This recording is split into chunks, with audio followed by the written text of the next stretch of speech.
Well, you know what they say. When life gives you lemons, order 2 shots of tequila and some salt. Just roll with it. What are the humans doing?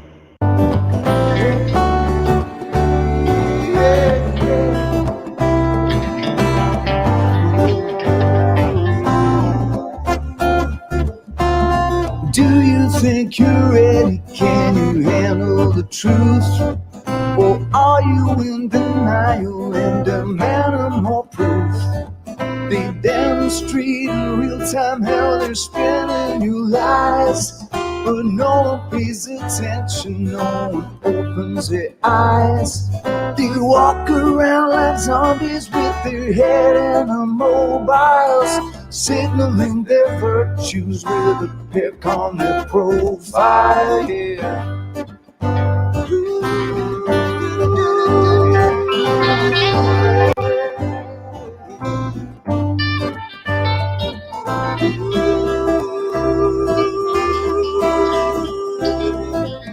Signaling their virtues with a pick on their profile. So if you think you're ready, you don't need more proof. Conspiracy deniers are denying the truth. They fabricate our problems and pretend to provide the best solution, but we all know they lie. They lied about the weapons and they lied about health. They lied about the fact that they're transferring the wealth. You should really notice how they're pushing the fear. Keep everybody terrified and not thinking clear. Yeah. Everybody's not thinking clear. Keep everybody terrified. Yeah, can't do nothing. Keep everybody terrified and not thinking clear. When you do, you realize that this is a trick. It's getting really stupid now, they're taking the mic. Said, do you think you're ready? Can you handle the truth? Or are you in denial and demanding more proof? They demonstrate in real time how they're spinning you lies. But no one pays attention, no one opens their eyes. They walk around like zombies with their head in the mobiles, signaling their virtues with a pick on their profile. Yeah. Signaling their virtues on their profile. Hey. Good evening, ladies and gentlemen. Welcome to Chilling with Sasquatch, where I have selected a few very interesting videos, but one in particular. And I thought it just tickled my pickle so very tickly that the first American, and I'm using that term kind of loosely, to visit feudal Japan after it closed was a Native American named Ronald McDonald. And that tickled me so very much that I decided I'm just going to totally do a show about it. Now, I got a few other things on the back burner. We'll see how far we get along in this. But y'all know how this goes. I've got a little word from my buddy over here, the President of the United States himself.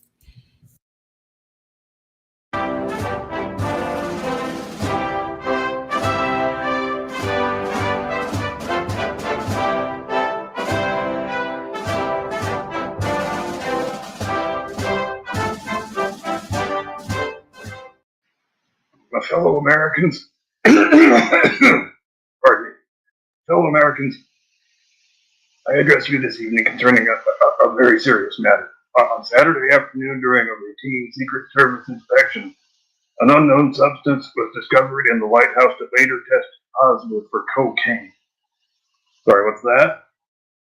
I got this new little earpiece they gave me. It's really great. They used to write the stage cues on the prompter screen, but then I kept reading them when I wasn't supposed to. Then they gave me these handy note cards that told me everything I was supposed to do, but then I developed the habit of waving those damn things all over the place so every camera in the room could see what they said. So the earpiece is the latest thing they're trying.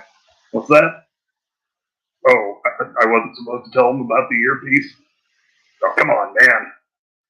How am I supposed to remember the instructions when you dog-faced pony soldiers keep changing them all the damn time? What about the malarkey that is? Now, what the hell are we talking about here? Oh, right. Cocaine.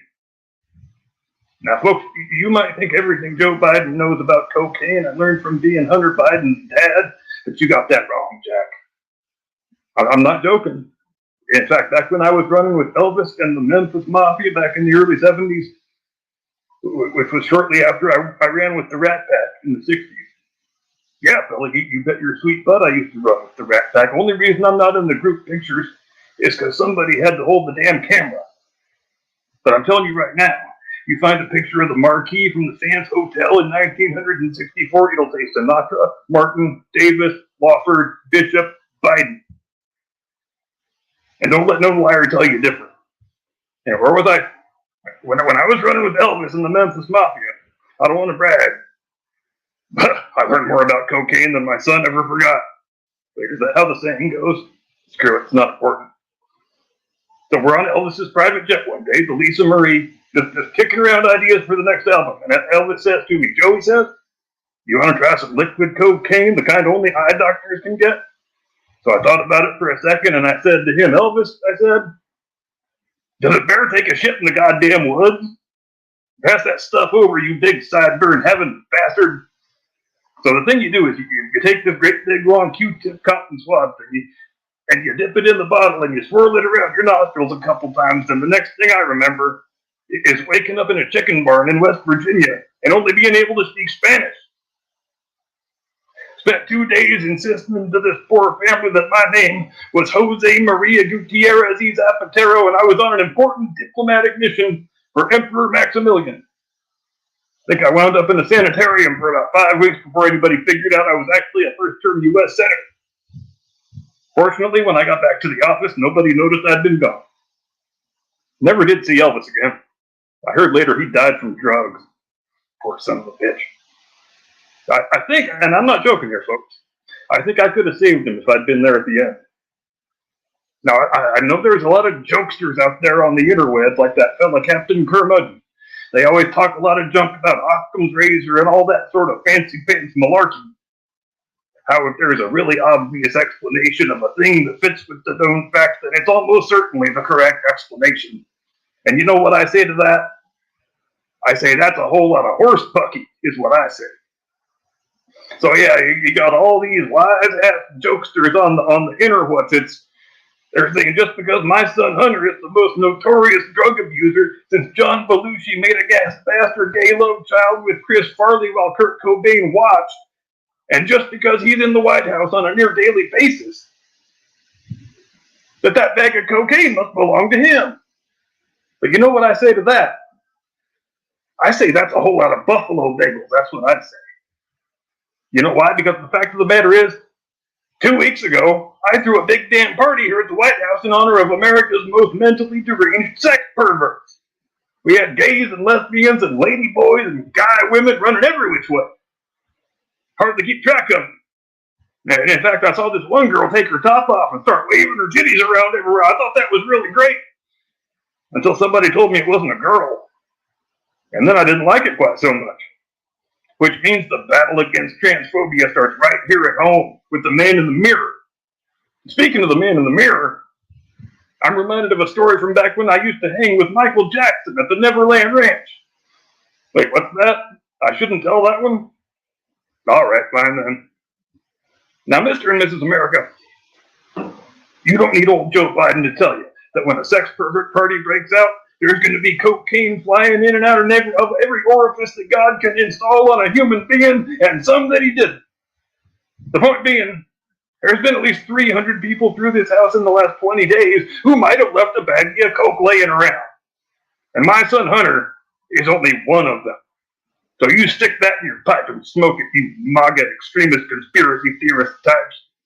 Just stop trying to drag my family's good name through the mud. Thank you. Good night. God bless America. I swear to God, that man tickles me more every week. Oh my Lord. He tickles my pickle in a way that very few men do.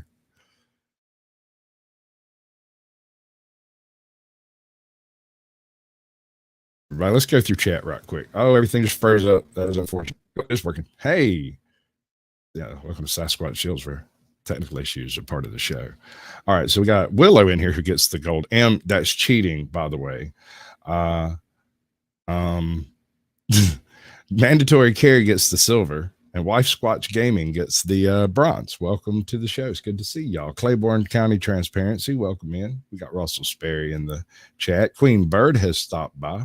Black Watch is over here. We've got John Smith 2046. I suspect that's the year he's from. He's going to show up and tell us some lottery numbers directly. Just go play them. We got JHK Reborn. That's a new one. I don't remember seeing you in here before. But welcome to the show, bud. Good to see you. And North Alabama cryptid David Baxter. So are you a cryptid hunter, or are you a cryptid yourself named David Baxter? Because that would be awesome. That would be fantastic. All right, so back to the topic of the show. It tickles me to no end to know for a fact that one of the very first contacts that Japan had with the outside world wasn't an Englishman, wasn't a Frenchman or Portuguese or Spanish or anything like that, but a Native American who decided on a random freaking Wednesday for some reason that where all of the white world had failed, he might be able to succeed. And so he talked to Captain that was ballsy enough to take him close enough to Japan that he was able to row over with a boat. Good to see you too, bud.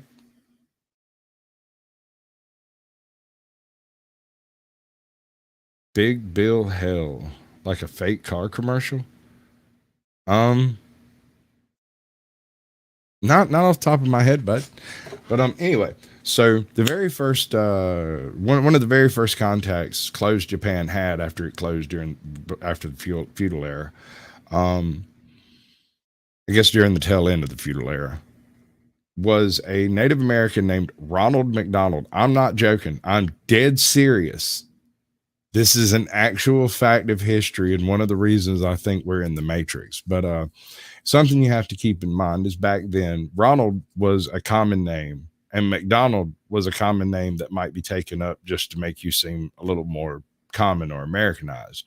I'm sure this wasn't this man's native name, right? But when he went to Japan, he went under the name of Ronald McDonald, which, due to their linguistic issues, they had problems speaking on.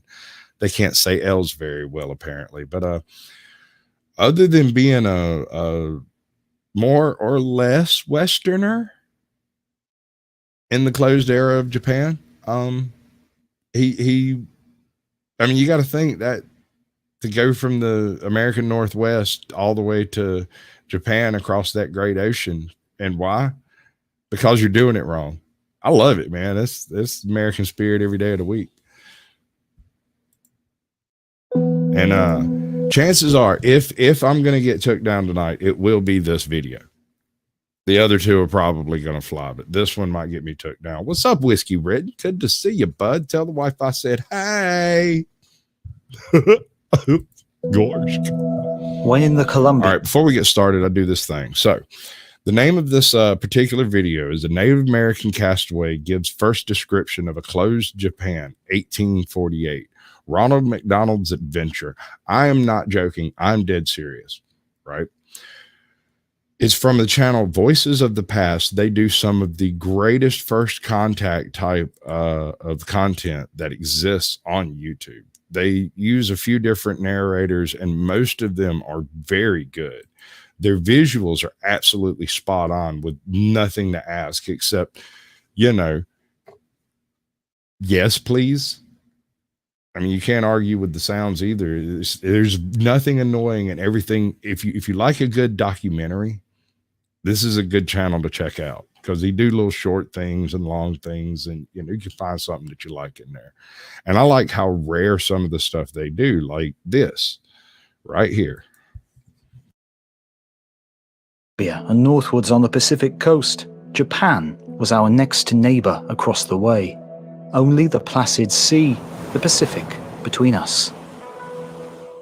Then, as it had been for 200 years or more, it was, by its own laws, barred to the world, except, and that with very close restrictions, to the Chinese and the Dutch. It was death to any other foreigner, or even to any Japanese who had been, from any cause, absent in any foreign land. Even all right, so what this man just said is, if you were from anywhere on earth other than Japan and you washed up in Japan, they would put you in leg irons, march you to the square, and cut your head off. If you were from Japan and you washed away for a week and came back, they would put you in leg irons, march you to the town square, and cut your head off. There was no exceptions, and nobody would go against the shogun's word on that. So that's just the way it was. And for some reason, this individual, like I said, on a random Tuesday, decided, you know what? He won't cut my head off. Shipwrecked mariners, unless fortuitously speedily relieved by some foreign warship of sufficient force, had to pay the penalty of death, sooner or later. A utopia of the East, an Easter Island empire laved and sustained by lone, teeming seas. To us, on its opposite shore, gazing searchingly into the far, far offing, it was ever an object of intense curiosity. What of such people? What of their manner of life? What of their unrivaled wealth with its gleam of gold and things most precious? I resolved within myself to personally solve the mystery, Brandon? if Good possible, to see you, bud. at any cost of Welcome effort. to the show. Good to see you. Yea, life itself. My plan was to present myself as a castaway, and with all seeming confidence, without seeming to court it, to rely on their humanity. All right, so the only stories that's come out of this island in the past 100 years, from his perspective, are people go there and die. They killed the Jesuits. They killed random guys who had washed up. They killed shipwrecks. They killed anyone that couldn't immediately get off the island. I think they would give you the chance to leave, but you had to do it right then, or they were going to put you in irons, carry you to the town square, and cut your head off. No exceptions. And this guy's like, maybe not me. I don't know. The present is the story of it.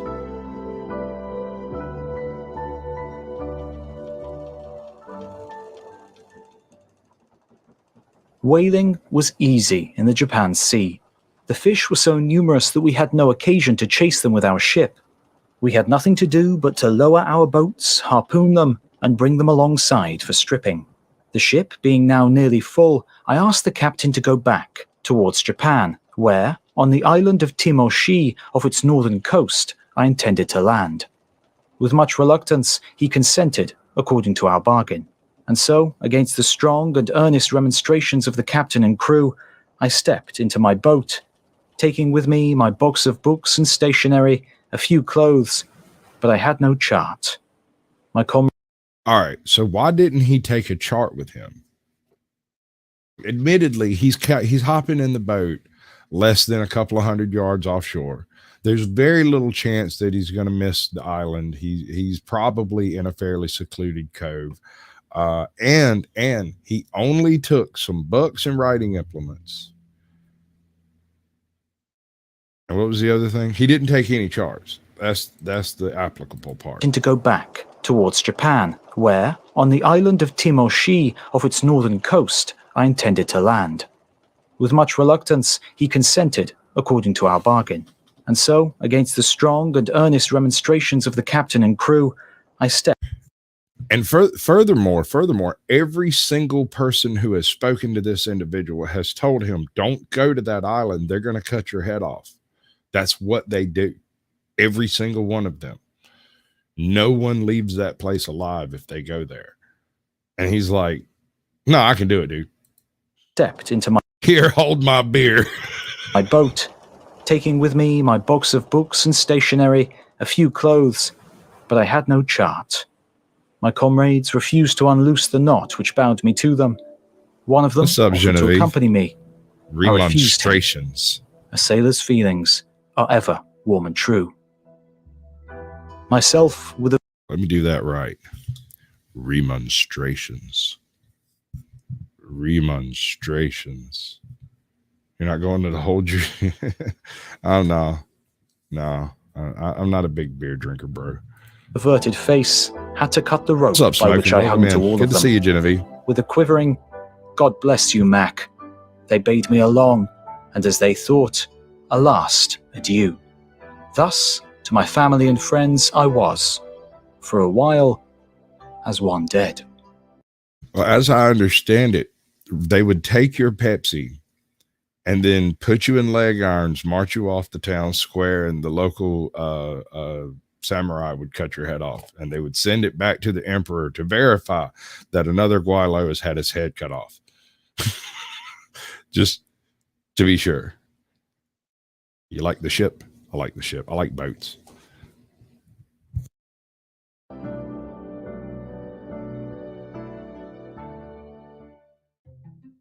This video is sponsored by Magellan TV, the documentary streaming service. That's another thing I can kind of make a suggestion on. The people? I'm not a huge fan of watching like streaming a whole bunch of stuff. I love the idea of having it at like your fingertips and whatnot, but it's just so much frou-for-all fluff, right? How many times can you watch another Avengers movie before you're like, okay, right, big purple guy, somebody beat him up, whatever. Like, I don't feel invested in those things anymore.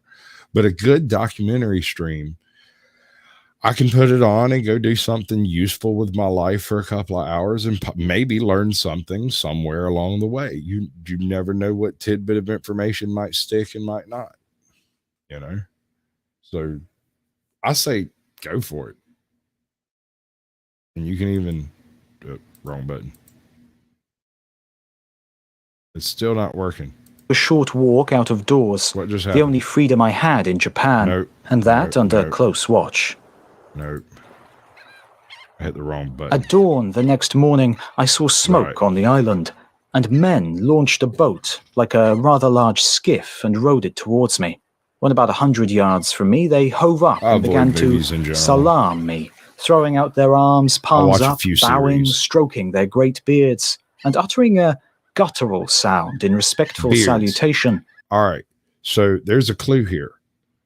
Most, not all, most Japanese don't have what you would call great beards, but there is one type of Japanese that does. Ainu. The Ainu are possibly the oldest extant population in the Japanese islands from a paleontological perspective, right? When you look at the earliest period of occupation in Japan, you find two types of site. You find something that is like a proto-Ainu site and something called the Jomon site. They're very similar. They're both animistic, and they both basically worship star movements and the sun and stuff. But from these two cultures and a bit of Korean influence, the Japanese became this island fortress state. No one's allowed in without permission. As indicated by their look and manner.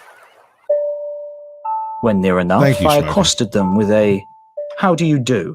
with a salute with the right arm. They seemed to take it in compliment in response. On landing, I was greeted by about 100 men, women, and children. On approaching the large house, we were met by a Japanese whose exterior denoted consequence. The front part of his head was shaved, and the hair was gathered into a top, or queue, which projected slightly over the forehead. His dress consisted of a long, cotton, clerical-looking gown. In entering the house, which was of one story with paper windows, we had to walk about 20 feet on bare ground. The priest then busied himself in spreading out mats, stirring the fire, and giving orders. He, by signs, requested me to put off my sandals. I, for the first time, then perceived that he had none on. Placing mine in a particular spot, he gave me to understand that I would always find them there. After a short interval, my host invited me to partake of a repast, which he kindly provided. It consisted of boiled rice, some good fish, ginger, preserved shellfish, and a variety of pickles. Before and during the meal, my host several times offered me a bottle of something which he called grog, yes. Welcome in, On Danny. smelling Good to it, see you, buddy. for being then a temperance man, I did not taste it. I found it very like whiskey.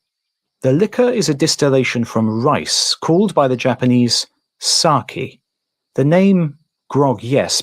Have you ever had any sake out there in YouTube world? Let me tell you a little Sasquatch sake story. I had been told that sake was a wine. Sasquatch doesn't really drink wine, so he doesn't really know what wine would taste like if it was a rice wine. But it was served to me warm and bottomless. And I probably took about 18 shots or so before I realized that I had made a horrendous mistake. I'm unclear on the exact details that followed, but in the following hours, I got a new scar, an ex-girlfriend, and lost my car.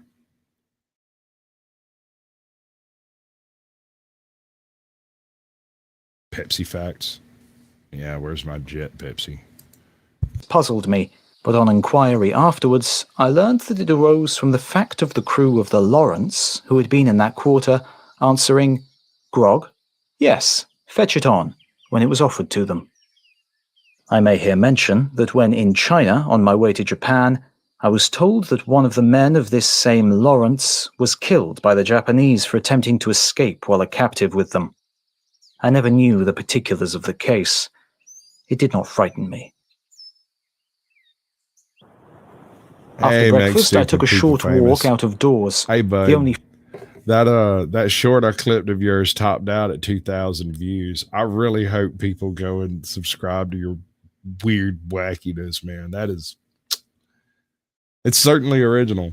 There's no debating that shit. The freedom I had in Japan, and that under close watch. On my return, I found that my kind host had provided me with a bed and a good mosquito bar. Not having slept the night before, I turned in, and now did so, most comfortably. On the following day, 2 oyakata, chiefs or overseers of the island, visited me. They took a minute inventory of everything brought ashore. Everything. All right, check these guys out.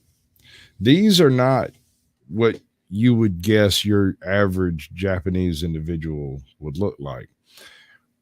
They're women. First of all, these people, the Ainu in general, are tiny. They're really small. Like average height of 5'2", 5'1". Average. So much shorter and much taller, but average height of 5'1". Very small people, very fastidious people. The women tattoo marks around their mouth to denote their status and ranking for marriage. And I've never seen one that wasn't smoking hot. Things seemed to excite their curiosity, especially my books and letters. They looked intensely at every article, first one way, then another, and then would talk about it. Last of all, they opened my keg of provisions. Being religiously abstemious from meat, they were horror-struck in finding the beef and pork. After a long consultation, they examined the pieces with a long fork. The people I was now among were not Japanese proper, but Ainos, who are a tributary to the former. The Ainos, so far as I saw and could learn, have no government of their own, but seem to be simply scattered individualities in families without any ostensible communal organization. Though they have an animist society, which is much more disparate. They have family lines, and like the elder of the family does edicts. It's sort of like having an emperor, but it's great grandpa in every case, because if you're not born into it, you're not an Ainu. seems to have been such from the uniformity of their manner of life and subordination to their distinctive customs and religion and to their chief, so-called, but how so constituted or being, that's I cannot say. that is exactly Asked as to my that is exactly my advice to everyone. Film yourself doing some stupid shit, email me, I'll see what I can do. idea of the origin and racial features of these Ainos. I have never read up, especially on the subject of human races, though I am especially familiar with the inhabitants, natives, and other of the west and northwest coasts of North America, from San Francisco to Sitka. Amongst these, especially the Hydras and Bella Coola Coast Indians of British Columbia, I remark a striking similarity of physical type with my sturdy friends of Yeso, but in disposition they differ much. At length we anchored in the outer harbour of Nagasaki. A great number of the inhabitants, officials, I presume, came on board. Among them, Shere Takachian Sama, one of the 5 men who assisted the governor in the government of the district of Nagasaki. He and another of note sat in Japanese fashion. When you start your channel in the early days, you should attempt to cultivate a couple of decent trolls into your flock. You want to try to bring them in as part of the joke. Let them be part of the party so that later, when other less skilled trolls show up, you've got your own little troll army to go out and troll them up. You don't even have to tell them to do it, because when they show up thinking they're being quaint or intelligent or whatever, the home trolls automatically rally and go do business. Just a purple polka dotted giraffe. Better check your wand. Oh my dear. Hey, I'm Zaxxon. Welcome to the show, bud. Good to see you. Good Lord, what are y'all talking about? In the middle of the cabin, with 2 pale-faced secretaries by them, with writing materials, books of apparently English or European binding, and a large book like an atlas. Sat also was an interpreter, a very old gentleman with a benign expression of countenance, rising a little, asked me in a very kind tone what my name was. I told him, and he repeated it to Sherai. The latter then asked me through... Make stupid people famous. I'm high as giraffe's ass, right? Yeah, what you saying? Yes, sir. I'm down. I'm down like Charlie Brown. Listen up. I'm high as a fruit bat. Moriyama, another interpreter where I was born. Of this young man, a few special words are called for. He was by far the most intelligent person I met in Japan. He had a pale cast of thought, piercing black eyes which seemed to search into the very soul and read its every emotion. He spoke English pretty fluently and even grammatically. He was my daily companion, a lovable one, ever afterwards during my sojourn in Japan. I asked him whether he, Moriyama, had ever been out of the country, to which he replied in the negative. He told me that he had a large library and also that he was studying Latin and French. Nagasaki is a town, or city, rather, of I should say about 10,000 houses. The houses, though small compared to ours of our city, seemed on the whole to be of a better class than any I had seen elsewhere in the country. Murayama came in and told me that in half an hour I would appear before the governor to answer questions that would be put to me. He told me not to be afraid, to take courage, that he would interpret for me, and that he would be sworn. He instructed me also that before seeing the governor, I should see an image on a metal plate at the foredoor. These were his words. And further that this image was the devil of Japan, and that I must put my foot on it. I told him I would do so because I did not believe in images. Very good, said he, and then retired.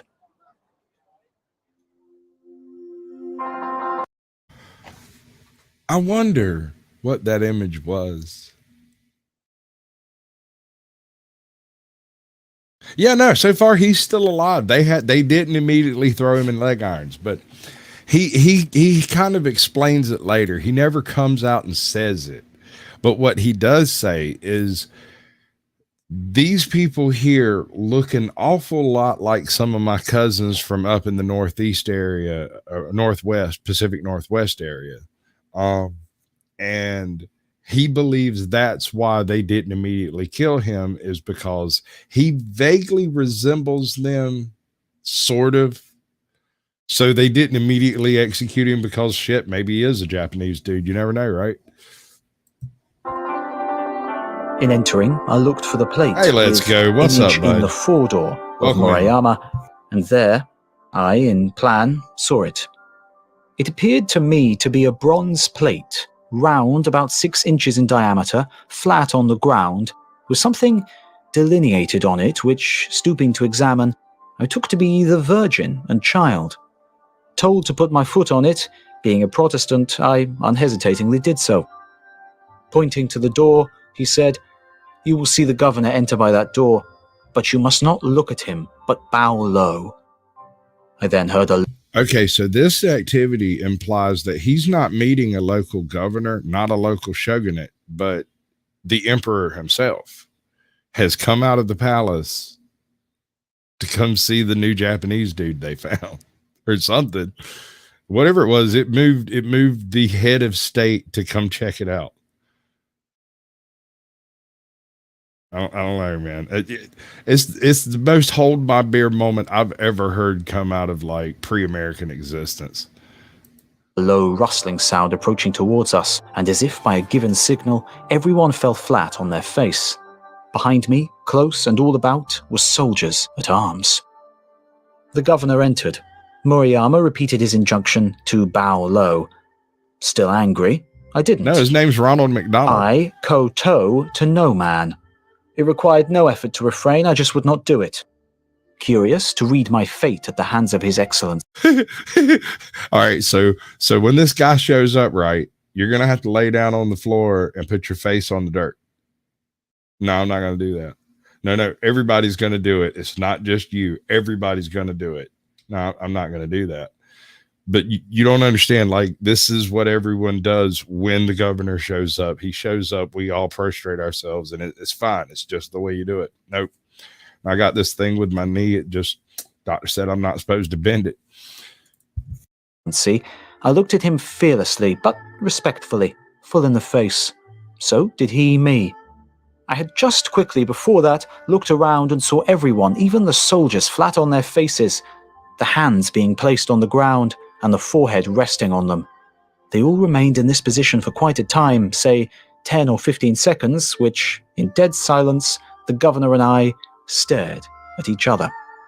At length, rising from his sitting position, slowly, on his knees and stretching forth his arms, the governor addressed me a few words, deep-toned and low, which, though I did not understand them, I took from his manner and look not to be unfriendly.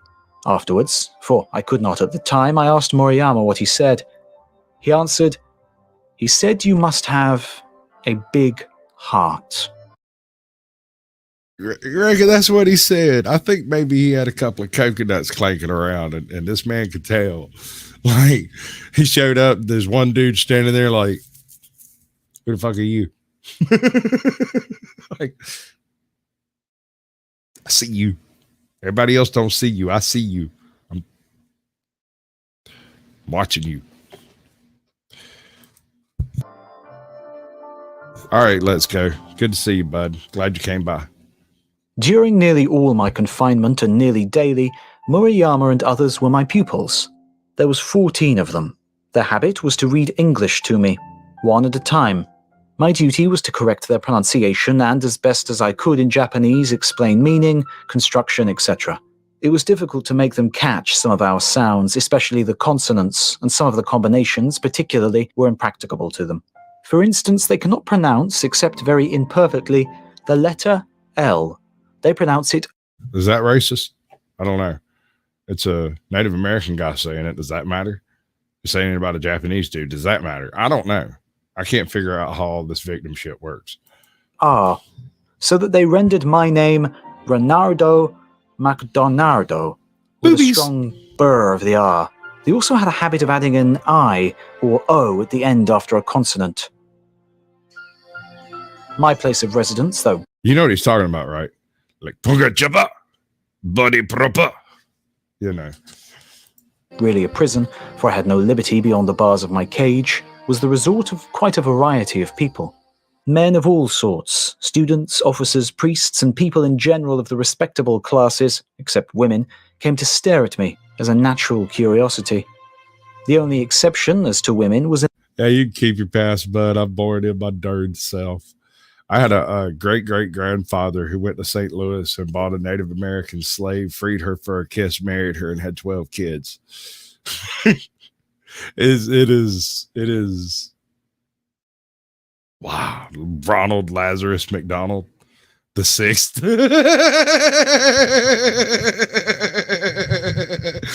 Is that like Leonard Six? In the case of one of my guards, the captain of them.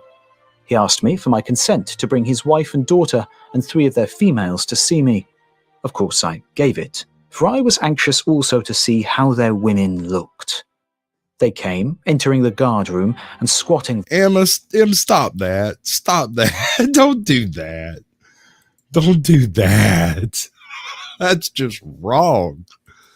You're what they mean when they're talking about misinformation on the internet.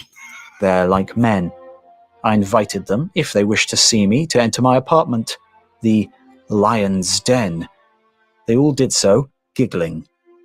I cannot say that they were beautiful, nor, on the other hand, that they were ugly. Their general expression of countenance was that of smiling, good-natured, and artlessness, calculated to make a favourable impression.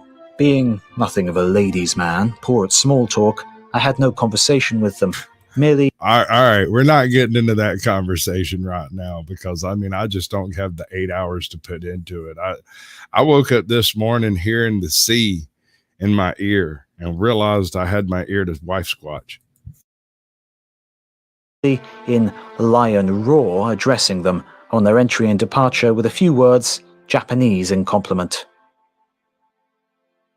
Missing the captain shortly afterwards, for we were close friends, I inquired about him and was informed that his head had been chopped off. That was how they expressed it, for breaking the law, forbidding what he had done in bringing women to my prison.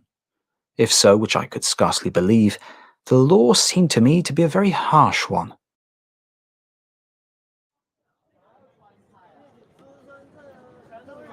In course of conversation with my guards and visitors, I caught at certain sailor terms used by them which I suspected they must have picked up from British or American.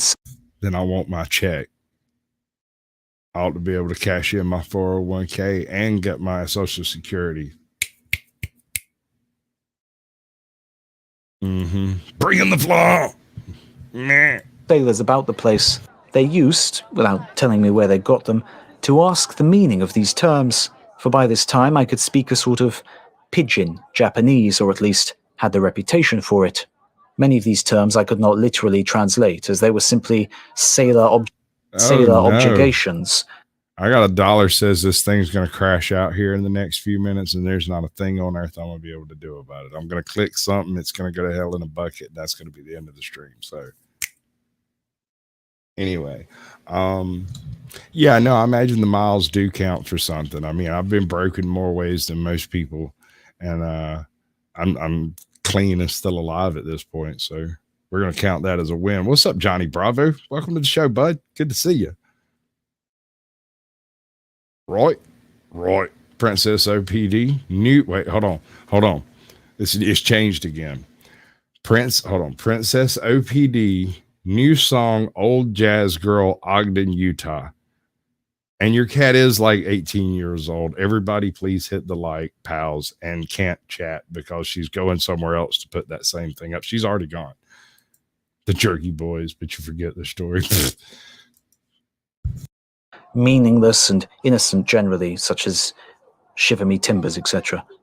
My imprisonment, though close, allowed me daily communication with people, many sorts, who, from curiosity, came to see me. The Japanese, I would observe, are naturally chatty, always in a vein of good humour. In this respect, I was in rapport with them. In look, facial features, etc., I was not unlike them, my sea life and rather dark complexion, moreover, giving me their general colour, a healthy bronze. I never had a cross word with any of them, and I think I passed rather as a favourite amongst them, eliciting, ever and anon, the compliment of the governor, as to my heart. Naturally, they are brave, I should say utterly fearless of death, their instincts markedly military. I believe they would suffer annihilation rather than surrender in defence of their country. Unconquered, unconquerable, that is their proud position. enjoying a well-guarded liberty in their social life and a perfect toleration of creed, except as to that form of Christian faith known as Roman Catholic, banned for reasons of state over 200 years ago, they had nothing to complain of. Under that mask of placidity which they presented, I could see the inner working of aspirations for a higher life among the nations of the earth.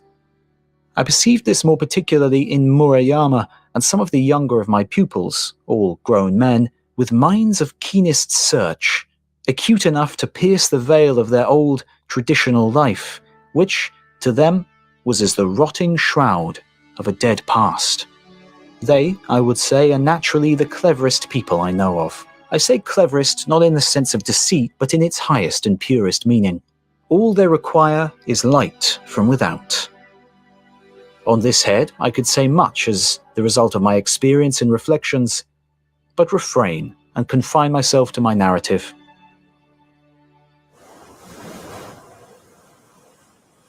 At last, about the end of April, I heard for the first time in the country cannon shots. I asked whether the new governor had arrived. With a leer, they said yes, at the same time looking at each other. At this time I had several or all of the interpreters with me. I did not know, at the time, what made them crowd in them. This one, when they had all gone, came up to the bars of my cage and told me that a foreign ship had arrived, and that the guns were fired as a signal for troops from the interior. The foreign ship which had just arrived was the American corvette, the Preble, of 18 guns, in command of Captain Glynn. While I was in the shed, 13 American seamen were brought in. They had on their ordinary sailor dress. Welcome to the show, bud. I had on Good my to see best you. Japanese dress, very plain and respectable. They appeared very pale and thin. We all appeared at the same time before the governors. The governor, through interpreter, then told us of the arrival of the ship and that they had, after consultation, decided on allowing us to depart by her. So, on April 26, 1849, after 10 months of sojourn in Japan, including about 7 months of teaching English to a class of 14 government interpreters, I was, as stated.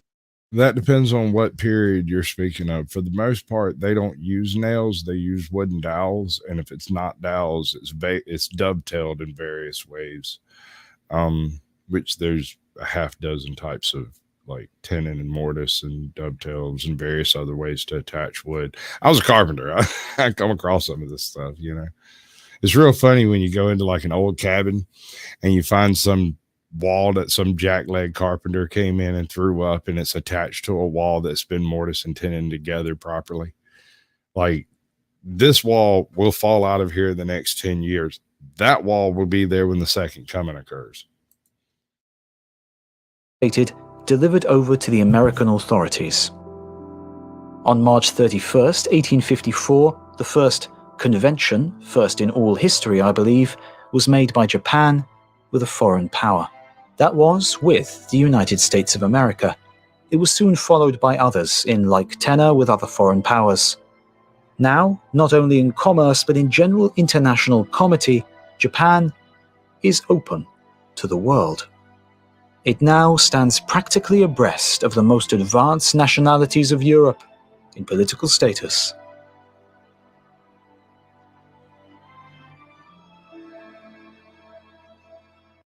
All right, again, that's Voices of the Past. This is one of the best documentary channels on YouTube. It's horrendously underrated, and they've been pumping out work forever and a day.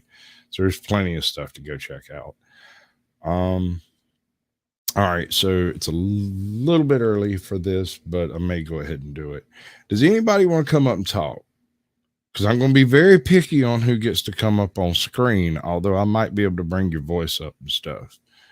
But if don't nobody want to do it, I'm just going to turn on some movie time type stuff and sit here and finish this bottle of rum. What's up, Sig? What's happening? Good to see you. Welcome to the show. Glad you came by.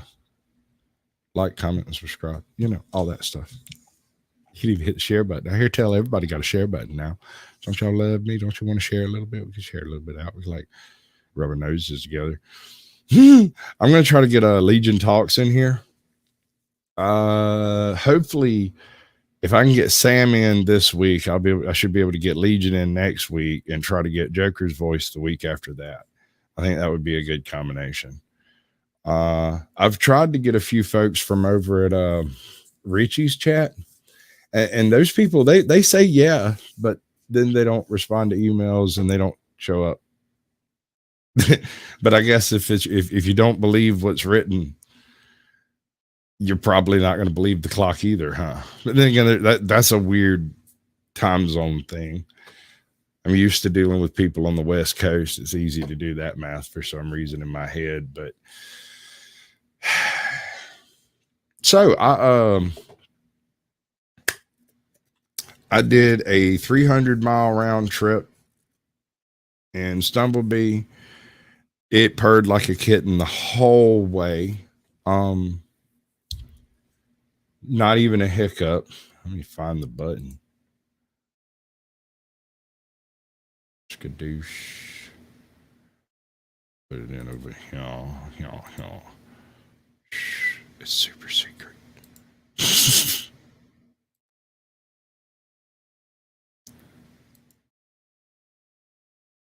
All right. So apparently, I look 50. I'll fuck all of y'all individually. Yes, sir. Yeah, I visited ATL. I also went and met Swiss Miss. I'm not sure if I'm actually supposed to admit that, but we did meet in person. Had a lovely couple of hours having a wonderful chat. Got to do the button thing. All right, so I found These this templates bit. directly in my. Let me do this right. Every single body cam, taser, most of them, not all anymore. All right, I want you to throw me some gang signs, dude. Like, give me some West Side. Give me. All right, close enough, dude. That's that's good enough. How you doing, bud? What's going on, brother? I'm pretty good. I just got back from vacation today. I rolled in, walked in the door, sat down, and scheduled this show. Because can you believe that the first person to talk to the Japanese was Ronald McDonald? No. God's honest truth. Wow. Tell me that. Gizmo. You're live. Yeah, I know. Trying to put my cat all over the internet. See, that's how you get a porn bomber right there. I got smacked. Give me some gang signs, baby. Give me some gang before. Good enough. Actually, let me do this. Okay, there we go. Oh, now you look dead. So how we doing? Let me try this again. I'm doing good. Oh, now I look sunburned. I look sunburned. I had to adjust my light because I am sunburned. My hair's a mess. I don't care. It's like 9 o'clock, so like whatever. Let's see. Where's my cool background? What'd you do with it? There we go. I love that. I love that background. That's like my favorite. Yeah.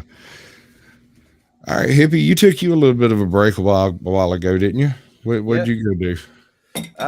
Nothing really. Just a little depression, little things going on in life. Yeah. So just, I got a lot of pain constantly, and at times it really gets to me. Yeah, I can sympathize on that front. I broke my back, dislocated my hip, and have arthritis through the whole freaking July. And I was strung out on pain meds for a bajillion years and decided I couldn't do that no more. And so I could suffer. That's exactly what I did. Yeah, I was doing an 80 oxy in the morning, a 30 at lunch, an 80 at night with a bottle of 10s they called breakthrough medicine. Breakthrough means, candy. And those things ain't shit, even if you're on a full load, because compared to the oxy, they ain't shit in the first place. Yeah. But that's not the conversation we're here to have today, ladies. I was like, damn, and I thought I went hard, y'all. I don't even. Oh, baby. Let me just ask, is my fan a problem? I can hear it. Can you hear it? I cannot. Can anyone else hear the fan? I can't hear it. Sure. Thank you. Fantastic. Smoking, what have you been doing the past week or two? Working and trying to put out videos. Went live for my yearly fireworks show. Well, damn, and I was on vacation. I wasn't even looking at stuff. I think I went to 2 live streams for the past week. That was why I came, because I thought you were on vacation. I'm like, what the fuck's he doing? So I came in. I'm like, I thought you were out driving around in your new hot rod. I did. That's what got me back here so quick. In fact, listen to this madness. So, like, where I went is like it's 3.5 hours cross country, right? If you take little roads and don't hit the interstate, it's right at 4 hours if you take the interstate. But here's the difference. When you take the interstate, you have the chance of occasionally catching like a group of cops that are going from South Carolina to Atlanta or something, and you fall in with them. You can run 85, 90 all the way, make it a 2-hour trip, not a 4-hour trip, right? And I come through, and I don't know if they were cops or not, but there was this like 4 freaking black SUVs that was just balling, and I just fell in behind them and rolled with it. Yeah, They were probably cops. Probably. I drive way too fast all the time. But I mean, there's no way they could possibly have had a threat coming off of that ginormous yellow cheese wagon. Wait, that's my motorcycle color, bro. Be careful. But it does draw attention because of the color of it. It's not as common a color of vehicle, so it will catch their eye a lot quicker. I tell you, when I'm driving along and I come up to an intersection and there's some people pulling up to the intersection fixing to pull out, they never, ever pull out in front of me. It is amazing. They see that they're probably scared. I don't know. I think it's that they can just actually see me. I've been driving a white truck. They're probably scared. White truck, and I swear to God, every time I come to an intersection, some asshole is going to slow roll that sucker and roll right across in front of me. I've had it happen like a bunch, like a whole bunch. What's up, Cat? Welcome in. Truth be told, good to see you, bud. Link's floating around over there somewhere if you get froggy. I figured I'd show my wonderful face on my halfway working camera. Oh, I preferred the broken one, but whatever you got to do to sleep at night, bro. That's pretty epic beard you got working over there. Like that chip. Yeah. Yeah. I'm working I on love it. beards. You want a beard, or do you want to be a beard? No, I love beards. And all of my friends, all of my male friends are like obsessed with these baby face looks, and they'll fuck with me. They'll like start to grow the beard, and I'm like, hey, looking good. And then the next time I see them, it's all shaved, and I'm like, ew, what did you do? And then they're just like, hey, it's itching. Yeah, you should see my Facebook picture of me all clean shaven. People don't even recognize me, and I think it's weird. Bro, I went to my uncle's funeral, and people were asking who's the hobo that wandered in. Because of your beard?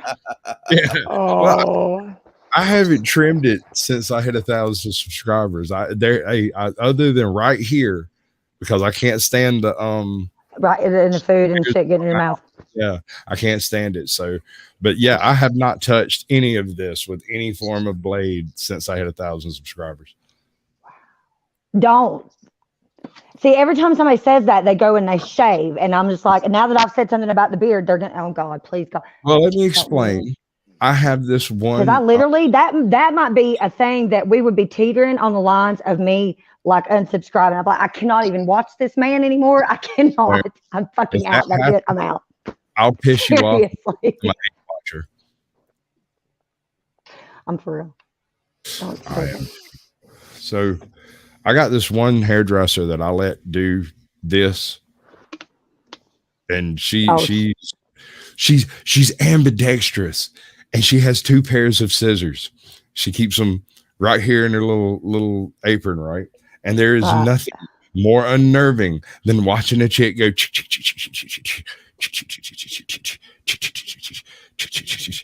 Yeah, it's like Edward Scissorhands. I have I don't often worry seen until her- I hear that. Then the fear. Hey, John, welcome to the in. show. Good to see you. No, she's awesome. She's amazing. The name of the play, well, I think it's closed at the moment. She got locked up. I don't remember what for, but she got locked up for like 3-4 months. And I was like, well, there goes my hairstylist. Bummer. Yep. But apparently she's out. And here's the funny thing. I went to go visit her the other day. I went to go visit her like a week ago, and I haven't seen her in like years, you know, except to go and get my hair trimmed, where I sit there and she talks to my wife as if I'm not in the room. I don't know why. It's the way it works. John. And so I go over to her house to go visit and see her. She just got out of jail and everything. I'm like, hey, what's going on? Her dad answers the door. The door kind of blows open because there was a storm blowing up outside. So the door blows open. I walk straight by him like I own the joint and go straight back to their little hidden deck that you have to have been there before in order to find, because it looks like a bathroom or something, but you open a door and you're on an outside balcony. And so I walked straight in there, opened the door, walked in, sat down on the porch next to his wife, and she looked at me for about 10 seconds and then realized who I was. I didn't say a word, nothing. I just sat there and she went, I haven't seen you since you were in high school. How are you doing? Steve walks in, looks at me and is like, somebody going to tell me who this is? And I laughed. And the second he heard me laugh, he went, oh my God. Yeah, I'm going to have to do some of that stuff too, my man. Can I smoke on here? You do whatever the hell you got to do, brother. This shit's 18 plus. Ain't nobody supposed to be in here under the age of consent in the first place. Sasquatch. So get this. Okay. Somehow, and I guess it's the way my son has got. Actually, now that I think about it, I might have been the one that set it up like years ago, and I think he's still on the same YouTube account. Anyways, I got trolled by my son like 2 or 3 weeks ago. I saw that. He's under 18. Okay, well, that was on your stream, not mine. Well, I've got to do something about that because I really don't. I feel the same way. Like kids shouldn't. I am so inappropriate. I'm surprised my own kids have anything to do with me.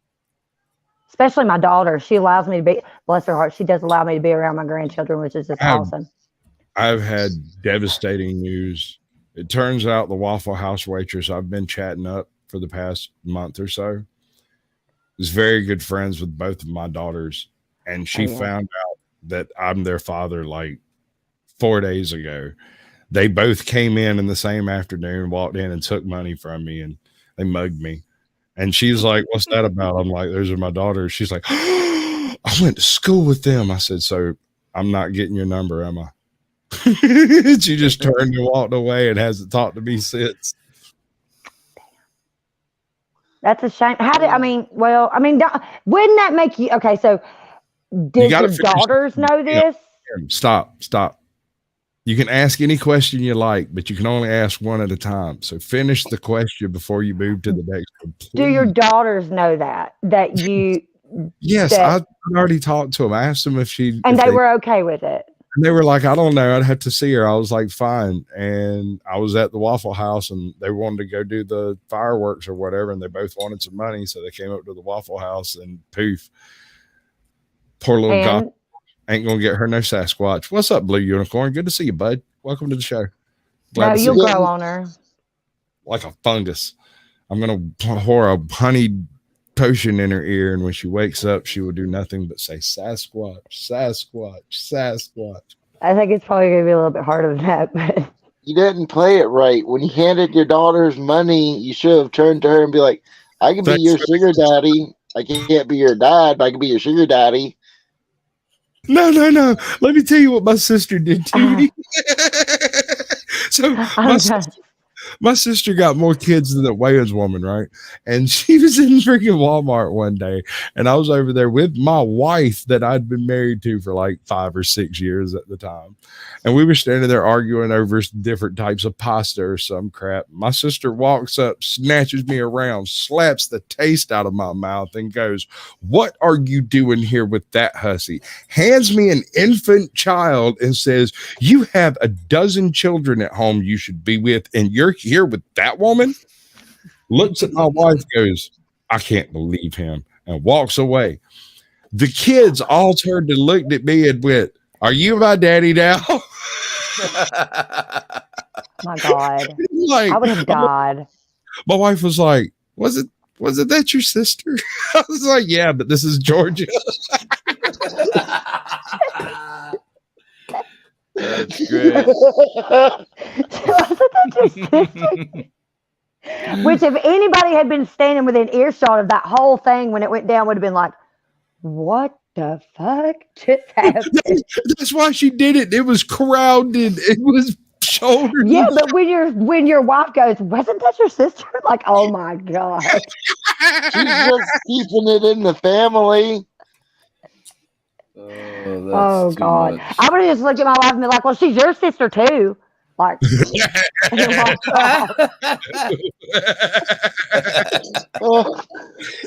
good. both of y'all. You did good. I approve. That's much approves. That's what I would have said. Because I would have been like, okay, I don't know if either one of them are in on this or just her or what. But you know what? Yeah, that's your sister too, bitch. Bye. Tell me That's what what I do. She caught me so off guard. Now my brother does something totally different. Like what he'll do is he'll catch me in the store and he'll try to sneak something into my buggy. Make you pay for it. Freaking expensive and small. Smart man. Smart man.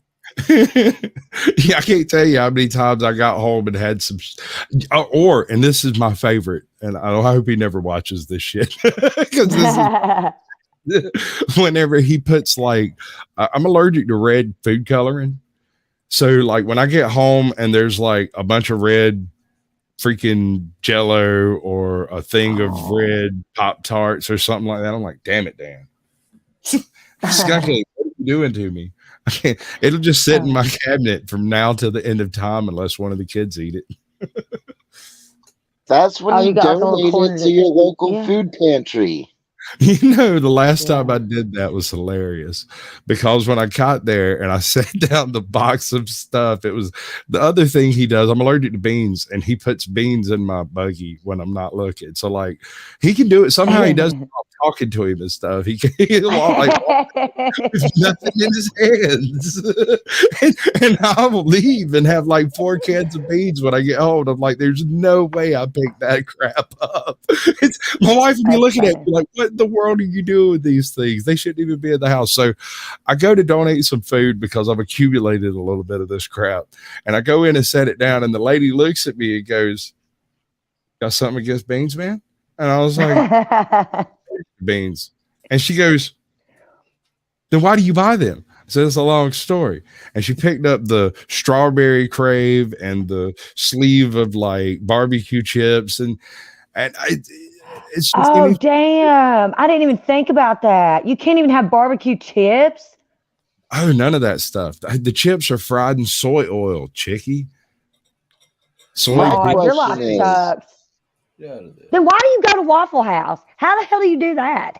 All right, so my local Waffle House is a local Waffle House, and I know every girlman up there, and I've had long conversations with all of them. I have most of the waitresses' home numbers, and I do not order by calling the Waffle House. I call the waitress on duty at the time on her personal phone.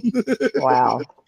And I'm like, yeah, and make sure it's cooked in butter. And I'll go in sometimes, I'll sit around and drink coffee and wait until they clean the grill.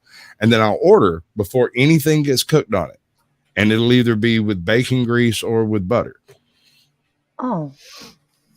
My question is, how then I'll just have to prep these ladies.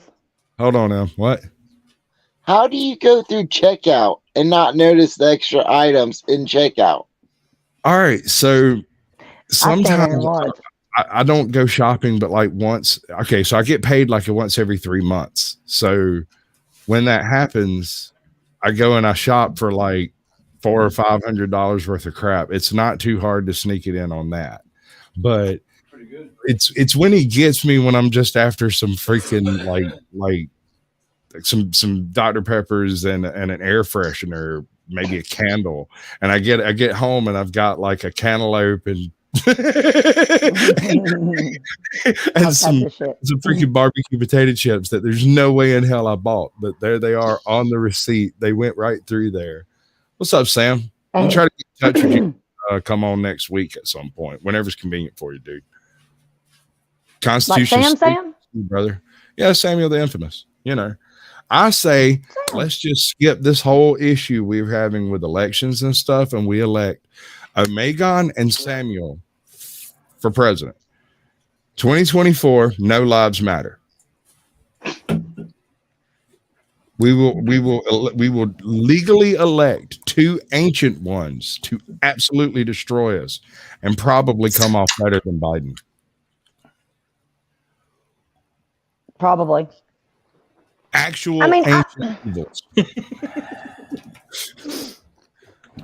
That whole thing, that's why I just don't do politics. I just can't.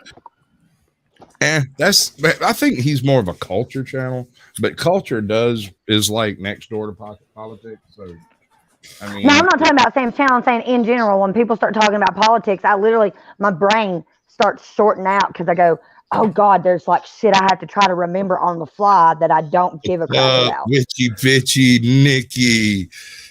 Yeah, no, but I mean, if we didn't vote for the puppet on the left or the puppet on the right, and we voted for a Megan and Samuel the Infamous as write-ins instead, if we all just did it all at once, they couldn't fake that.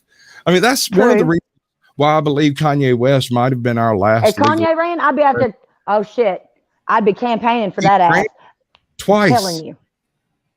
He ran twice. You didn't vote for him. 43,000. I didn't know he ran.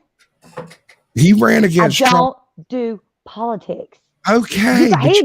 Somebody has to tell me. You got to send me a memo like, hey, girl, your boy's running. Yes. You said you'd vote for Kanye if he run, and you didn't twice. Yeah, but I didn't know he ran. And I just watched that Joe Rogan thing like 2 or 3 years ago. He hadn't ran then. Yeah, he did. So what you talking about? Trump and Clinton. Clinton? Yeah. Against Trump and Clinton in 2016. Yes, ma'am. And furthermore, where'd you get that? Did you get that off Wikipedia? Because that just does not sound correct. If this last election is suspect in your mind, then the previous one may have been purchased as well. And if that's the case, then the last legal votes cast in this country, of which I'm aware, were for Kanye West. I'm going to 43,000. I would have voted. I guarantee you every single one of those votes is legitimate. I would have voted for Kanye straight up. Now I'm upset. I'm like, how did I miss that? Because you don't do politics, to be my guess. Exactly. But I watched Joe. See, okay, it was. I think it was the last time that Kanye was on Joe Rogan. But I don't watch Joe Rogan anymore. Listen, if you're going to go on Joe Rogan, you need to go on there with a decent voice. You need to walk up in there and just take control of the situation. You can't let him run all over you, because next thing you know, you'll have to take some supplements and you got to get your hair growing all out like a big old furry guy. Wait, speaking of, I think he was just on there again the other day, Alex Jones. Oh, no. Did you see what Richie did? Remind me of Alex Jones just in. That's the voice, babe. Congratulations. Yeah. Richie hit me up in email the other day, was like, dude, I need Alex Jones on the show. And so I put up a stupid thing, put my name in as AJ, and went up and was like, so exactly what is it that you want? And for 30 minutes, I had this chick convinced I was Alex Jones. That's awesome. There's something wrong with me. I should at least get paid for that or something. I don't know, but it was tons of fun because she was asking me a bunch of stupid questions, and I was giving her these straight. Because, sometimes I have it on good authority that Hillary Clinton's vagina smells exactly like brimstone. They go in there and they try to eat all of the dead fetuses that they drag out of the abortions. This is exactly why they're. I'm telling you, man, you just gotta go hardcore on it, or it don't. Oh my God, I'm dying.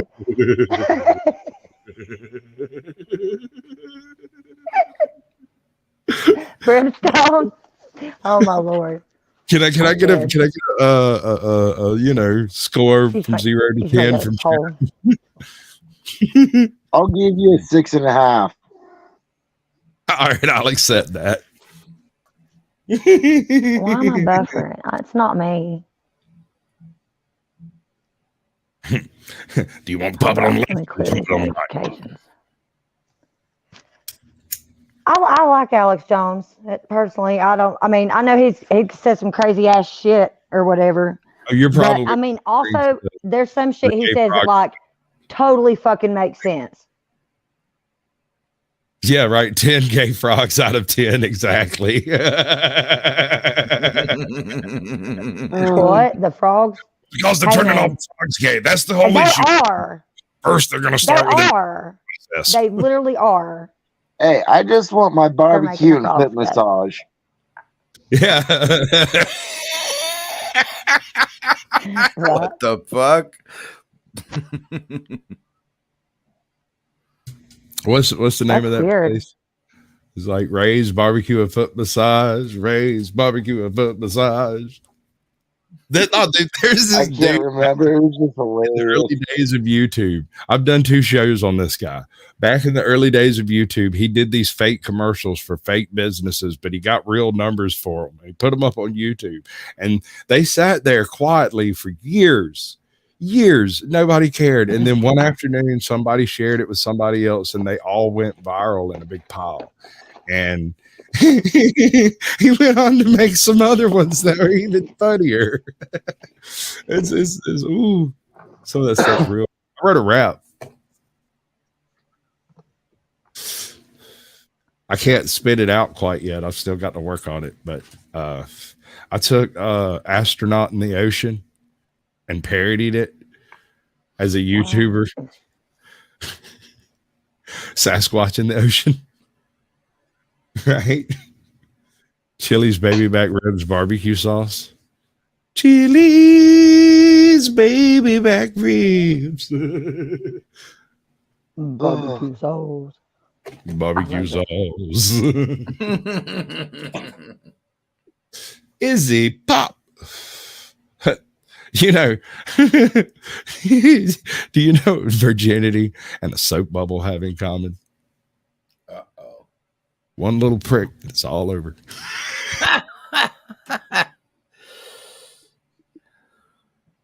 Hey, sometimes a horse can make it all over for a girl.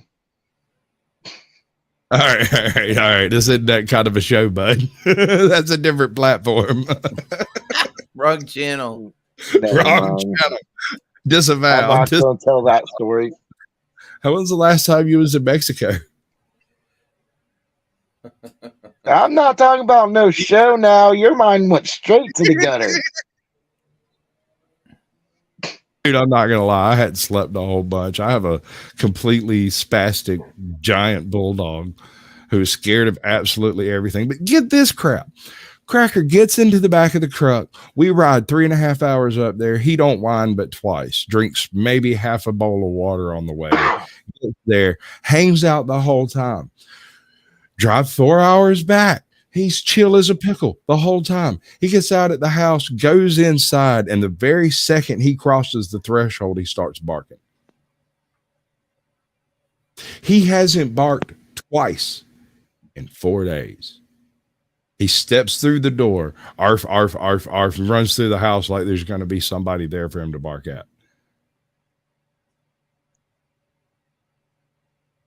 Because of the word pop, Izzy. That's what reminded me of the joke, the word pop. Because you pop a soap bubble. It's like literally not. Hi, Izzy Pop. I can't see comments, but hi, everyone else. This is the smoking auditor over here. In case I didn't introduce everybody, this is wandering hippie to my left, right over here, and mad world stays below me because that's where I like her. Yeah, that's where I'm usually at. I didn't even notice that, but that's probably very true. I know my place. I don't complain. I just do as I'm told, and I sit here and be quiet and look pretty. Why are you? Huh? Have y'all come across Ryan from Legion Talks yet? Yeah, I've said, but only with Sam. But here's the thing. Every time I talk to him, I refuse to use his name. I call him Specimen. Why is that? And every single thing I say to him is hitting on him. Blatantly, boldly, like. Why does it freak him out? I've told him on several occasions that I've got cameras in his house, and then took wild guesses at things that made him wonder. Oh, that's so messed up. Tell him not to worry about the new plant growth. Yeah. What plant growth? It's not really hard to do stuff like that either, though.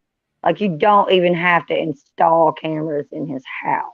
No, I don't have to. I just stalk everything about him and look into all of his background information and go through his Facebook at least twice a day. And his Facebook? Do you have a Facebook? For a little while, but I was very upset with the fact that, he just talks to his wife. Damn it. So? Well, I mean, I was hoping to get some dirt on him, but all of this is bullshit. Why are y'all listening to me? No, I'm interested. I'm genuinely interested. Like, there's a dude out there that doesn't talk to bitches behind his wife's back. Of course he's married. I had a secret life for a little while between ending my YouTube troll career, because that took about 8 months to really get rid of all of that, to stop doing all of that. For a short period there, when I wasn't actively trolling people, I started going on dating websites where I found a handful of my friends' girlfriends and wives. Oh, wow. And a fake profile for each one. I would go get some European model, use his headshot, create a fake life over there.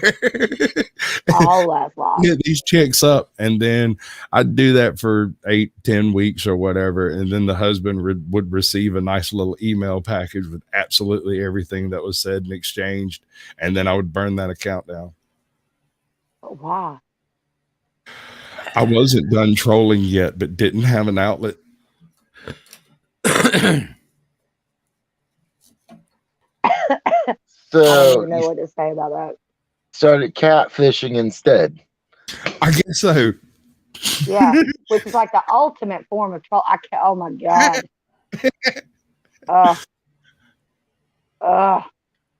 Like I get the okay. So there's like there's a healthy trolling, and then there's like not healthy trolling. Well, okay. So here's the way it came to my attention is I found out that a particular chick had a profile on a particular site, and as a joke, I created a profile because she was like, nobody ever matches with me. I was like, shit, I bet you I can make a profile that matched with her. Bing. Like less than 2 hours, she'd done swiped on it and all that shit. And had us a nice little conversation. She sent some pictures, and I realized that I really shouldn't be doing this. Like, this is evil. And then her boyfriend, her fiance, shows up one day and is like, I don't know, she just seems to be like out of touch and shit. She's not really involved in the relationship and all that. And I straight up pulled it out on my phone. Was like, here's why. She's over here fucking with these guys. She don't give a shit about you, dude. Like, you're her daytime man. This is what she do for her validation. And of course they broke up, and 6 months later they got back together and got married and shit. And I don't know, dude. I never could figure out. But there's certain people out there that don't deserve the trash that's being done. Right. They deserve to know. And right. I agree with you on that. I agree with you on that. I totally agree with you on that. That's the reason why I don't make no secret of any of the shit I do. or any of the do. accounts that I have. I don't. But I keep that shit private. You're gonna have to ask one of the people involved. They're gonna have to admit to it. Oh yeah, but I don't do anything. Like I literally don't do anything. I just have accounts. Like I have my freaking social media accounts, and that's it. You and then I have changed this my whole mustache YouTube right off. The hell's wrong with you, dude? I'm just about ready to come cross country to come see your monkey ass. You done shaved my favorite seat. Why would you do that? It's all still here, somewhat. You got that dookie scrubber over there. I see it now. You like it. Don't lie. Get the lying to people. Yeah, but like I think just a lot of the crap that has happened to me or has been done to me in just past relationships is the way is the reason why I am the way I am now. I'm only gonna abuse you mentally and verbally. Okay, so I'm used to that. Wonderful. God, I wish I could find somebody that wouldn't do that. I'm like, okay, so I'm used to that. So whatever. It's so bad that when people are nice, okay, so like if a dude is nice to me, this is recently. What's up, Flow State? Good to see you, bud. I get so afraid that I just run. I don't even know how to respond. Well, here's the thing about running. It'll do you for a spell, but eventually all those problems catch up to you. And the tendency is for them to catch you up all at the same time. I'm not talking about legal troubles. I'm not talking about that shit. Legal trouble either. I'm talking about problems in general. When you run into problems, whether it's with private people or public businesses, you can run. You can pretend you're not home. You can not answer the phone. You can do all of that shit. But eventually, you have to admit to being a person and pay the fucking dues. That's just the way life works. And if you're not going to play that game, if you're not going to follow through on your end of that deal, then you're going to find it very difficult to function in reality. Yeah, it is. It's like a fucking struggle to come out of my bubble and fucking interact in reality and do fucking people shit and all that fucking reality. It's fucking hard, man. I fucking hate it. And I can respect I freaking hate coming out of my bubble. It's every time I do, I get freaking let down or disappointed and shit. Like I'm just like, no. It sounds like a good idea, but something's going to go bad and I don't want to do it. So I just don't. You need to moderate your expectations. There is not a Russian supermodel out there waiting to sweep you off your feet and take you off to a yacht somewhere in the Caribbean or whatever. That's not going to happen. Well, I wouldn't be interested. It does happen. You've been trafficked. Oh, no shit.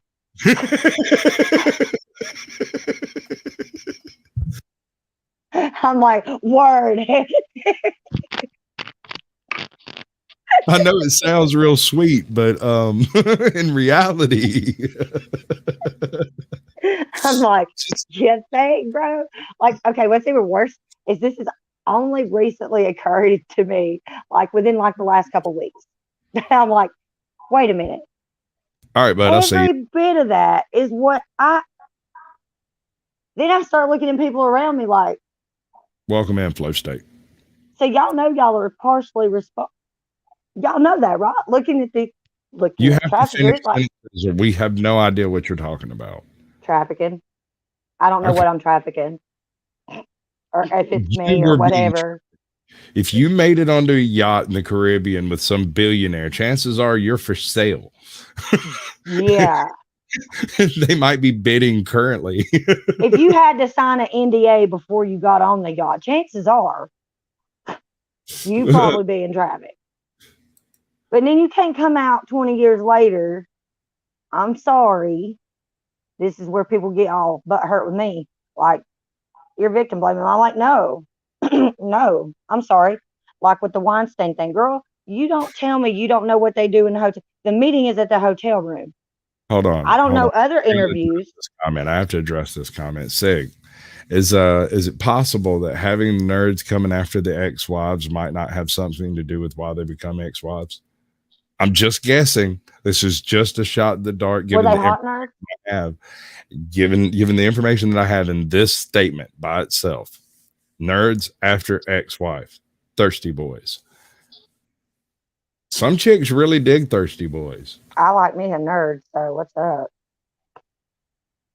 Motherfuckers putting out a swim.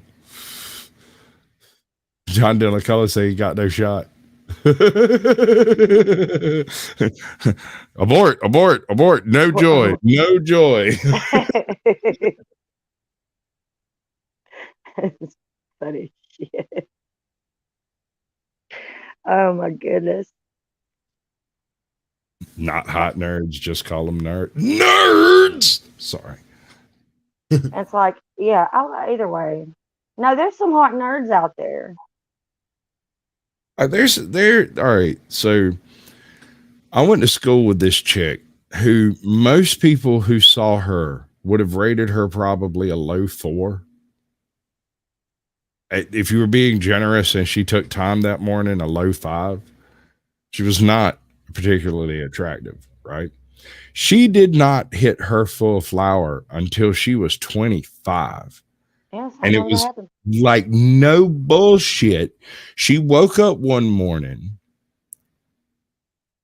put on a dress, and walked outside and was suddenly beautiful. But keep in mind, she had walked around with her hair in a bun, wearing brogans and overalls for 10 years. And she just on a Tuesday decided she was going to be a chick again. Oof. And went with it. Stunningly beautiful. And then she decided to be a man. It was the weirdest time period of my life. Wait, sorry. What was that last part again? She put on a dress and then decided to be a man. She went through a period right before she transitioned where she went full on like feminine. Just to make sure. That's what it was. She was just making sure. I don't know. It's none of my business. It's just something that I observed from outside of their relationship. And one of my best friends was married to this chick. And then one day she decides she's going to be a man. He fully supports her through the entire transition. Then divorces him, married someone else. Now, there was a whole bunch of smoke over that whole thing that happened, and I couldn't be a part of it. So I had to ask everybody to step away because I'm not picking sides when it comes to friends and family and shit. This is all amongst y'all. My name's Paul. Who was it? Just a friend? Just a friend. A couple of friends. I knew both of them before they got. In fact, I was knew the husband gay. That's what I was gonna say. Does that make him gay? I wondered about that. I wondered about that myself. But keep in How does mind, it go in that community? he supported her all the way up to the point where she was male on paper and divorced her. Like that day, they went up there, got all the paperwork done for him, and then did the divorce proceedings for him. Like she probably transitioned and got divorced because he's the boss level simp at the end of the game of simps. I don't know, dude. All I know is he was the guy dating my wife when I met her. Right. And the very day I met her, no shit. This is the God's honest truth. The second she walked out the door, I turned and looked at him and said, brother, if you don't marry that woman, I'm going to. And they broke up a week later. The dude that got with the chick. The dude that ended up with the tranny guy. That was okay. So he was dating your wife at first. Then he went and got with the dude. Yeah, that was years and years and years ago. It was back when they were in high school and crap.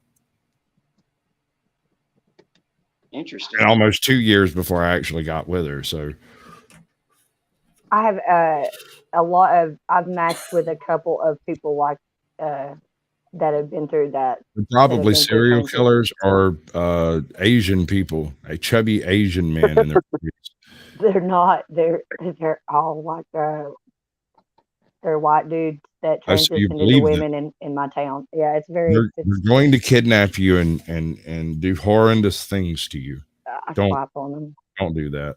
I swap on them. I'm sorry. I'm not. I mean, that's cool. I'm cool with that community. I'm not cool with that in my love life. Did you see my new glasses? No.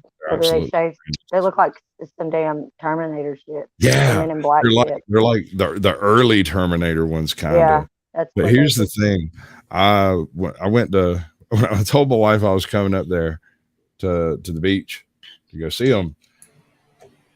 She went and bought me some glasses for some strange, her mom decided I had to have some glasses and went and bought these glasses here. Right. So when I showed up wearing a pair of sunglasses that I'd already picked out, Rachel was like, well, you got to wear them at least once for her. Yeah. Duh. These things feel like those old school 3D glasses. They're like the crazy blue blocker glasses that are like big boxes, you know. I feel they'd be great. It's gotta look like RoboCop. Right? Yeah. Straight out of the mid 80s. It looks like it should have louvres in it. I just always wear aviators. Aviators. Yeah. Nice.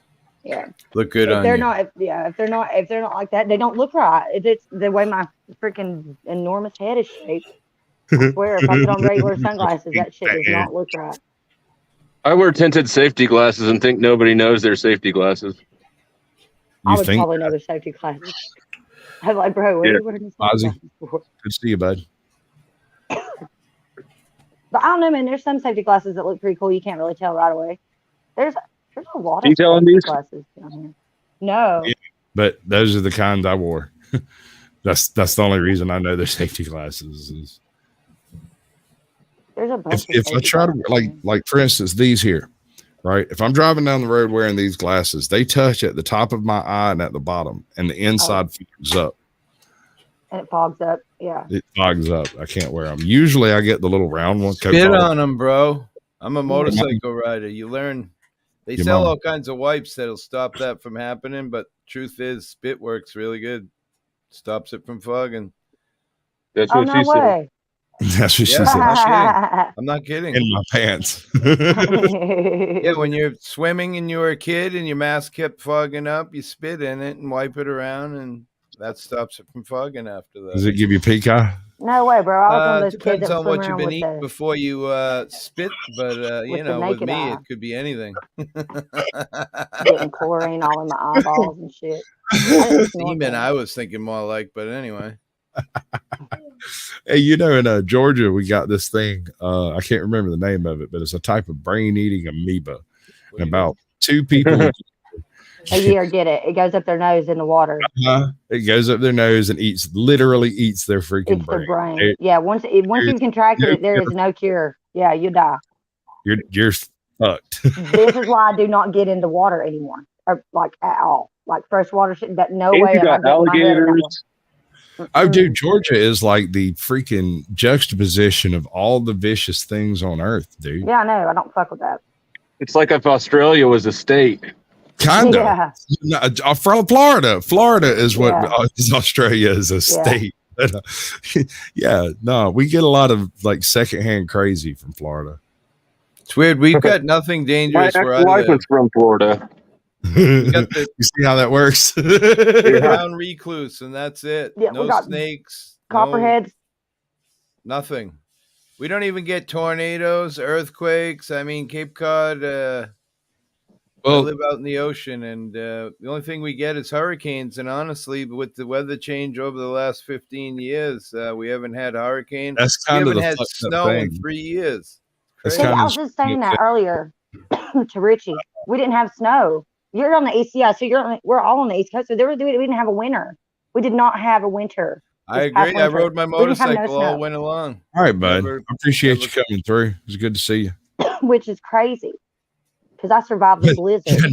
See, Smoking Otter is like, Ohio's relatively safe. I'm like, dude, have you ever met people from Ohio? No shit, bro. Like, literally, right now, there's a dude that just killed his 3 kids up there. That's the main thing in the headlines right now. Bro, you need to back up with that Ohio stuff. We ain't looking at y'all good right now. I'm just saying. There's a bunch of fucked up shit going on up there right now. I don't know what's going on with y'all people. Y'all losing your mind. It's bad. Yeah, no. There's a tiny Amazonian type of catfish that will swim up the up the stream of you peeing in the water, which is why Kangaroo. The Kangaroo. Yeah. Yeah. Exactly. Why do you know that? I watch River Monsters, man. I'm a nerd. I know all kinds of random shit. I do. I love River Monsters. So yeah, that's how I know about that. I gotta cut your fucking dick open like a fucking hot dog that's been boiled. But because what it is it gets attracted. There's something in the urine the fish is attracted to. So it's not just dudes. It's just easier for them to swim dudes' urethra because y'all's appendage is on the outside.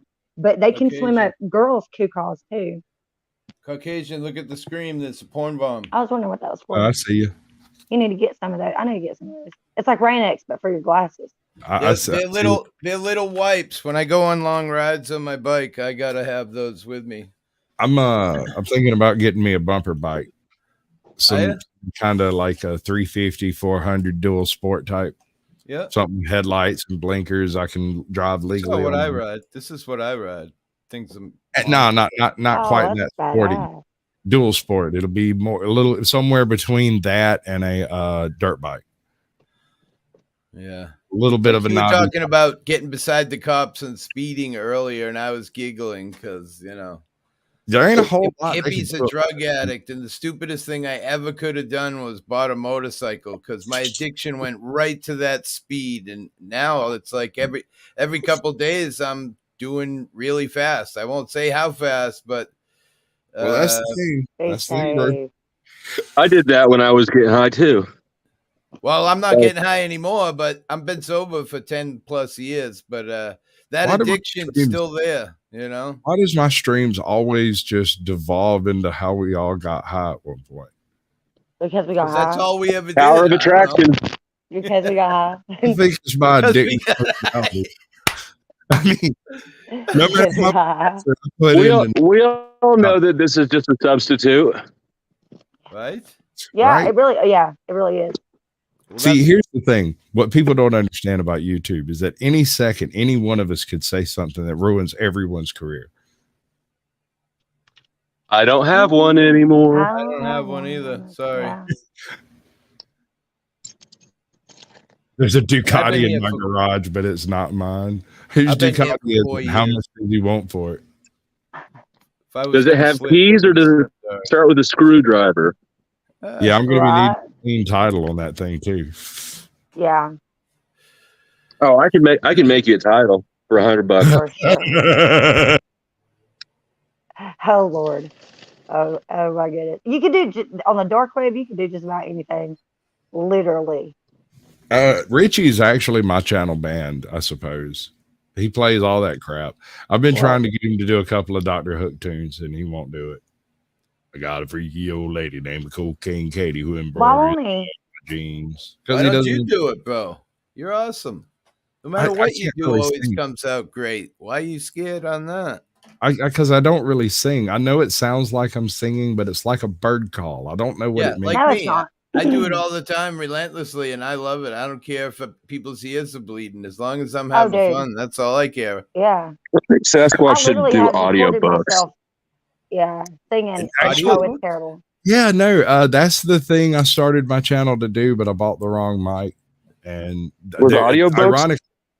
Yeah, my plan was I was going to get some Western motif pictures, do a big cycle like of just basic Western type stuff, and then read out of print old magazine articles from like the turn of the century, like pre-copyright stuff. And the really weird thing is I started my channel and I bought the wrong mic and I couldn't make it work doing the audio stuff. It just would not pick up properly. And so I ended up having to yell into it, which I can do live, but I can't do when recording and it sound good. So I did live streams until I got a decent mic. But while I was doing the live streams, another channel popped up and did the same 5 first ones I had already downloaded out in the same order, which I thought was hilarious. It's a funny story. When I made this channel here, I named it and then I went to search for it and I was like, oh my God, what? There's 30 wandering hippies. I had no idea that YouTube allowed to have the same exact name. Yeah. There can be up to, I think, 50 of any particular name. Yeah, because there's multiple channels like that. That's weird. You know how hard it is to find flow state? Well, dude, you've been more than shadow bans. I'm telling you, I have. Yeah, even my subscribers will search me and not find me. We gotta go. Hold up. Let me go see. The primary issue is that you no longer exist in the system. They completely remove you out. Oh God, let's see.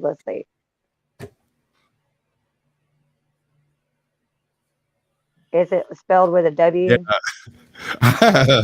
I secretly sent Samuel a clip, and he put it into his intro apparently. That's great. Which I just sent it to him because I thought he would appreciate what it was. I thought it was funny. It's humorous. It's just a little clip. Okay, it literally brought up that a channel called Aperture with that did a video a couple months back called The Flow State. Yeah, and then it'll bring up anything but him. Yeah, and then something about childhood trauma, and then Joe Rogan on Flow State. That's literally what the title of the video is. Joe Rogan. Wait, what was on that? Flow Me? State. I was multitasking. What's going on? She searched your channel. Oh, yeah, right. Yeah, and I can't find it. Welcome to YouTube. Yep. And I even have the so it's at Flow State. Okay, okay. Is it a capital F or a lowercase F? Doesn't matter. It doesn't matter. It should just should all be lowercase when you're doing the at thing anyway. I'm real specific.